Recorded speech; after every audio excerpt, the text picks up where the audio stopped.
তুই আগে কালসি বস্তিটা ভাঙ্গে দিলে এখন আবার এই আগুন ধরাইতেছে। হিরণ, ক্রিকেটের কি অবস্থা? ক্রিকেটের কি অবস্থা? এখন বর্তমানে কোনো খেলাধুলা নাই বাংলাদেশের, বা এখন কোনো তবে সামনের মাসে 14 তারিখ বা 11 তারিখের মধ্যে হ্যাঁ 9 জুন মনে হচ্ছে যে অস্ট্রেলিয়া টিম তারা বাংলাদেশে আসবে, পূর্ণাঙ্গ সিরিজ খেলতেই আসবে। 2টি টেস্ট, 3টি টি-20 এবং 3টি ওয়ানডে। তবে বাংলাদেশের জন্য কিন্তু এই সিরিজটা একেবারে একদম দুর্দান্ত খেলা হবে, কারণ অস্ট্রেলিয়া কিন্তু দুর্দান্ত তাদের শক্তিশালী টিম নিয়ে আসছে।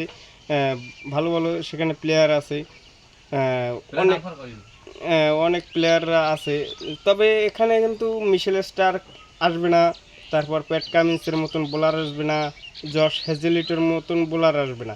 তাছাড়াও কিন্তু ট্রাভিস হেড আসবে, আসবে নাকি সেটা এখনো বলা যায় না। তবে তাছাড়াও তাদের টিমটা কিন্তু অনেক শক্তিশালী।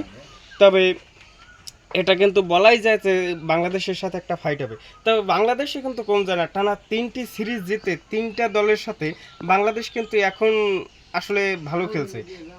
টেস্ট র্যাঙ্কিংয়ে আসলে যে 7 নাম্বার উঠে আসছে, এবং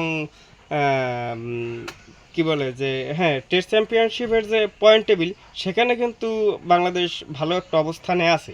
সেক্ষেত্রে আমরা বলতেই পারি যে আসলে অস্ট্রেলিয়ার সাথে একটি দুর্দান্ত লড়াই হবে। তবে আমরা আশা রাখি তো অস্ট্রেলিয়ার সাথে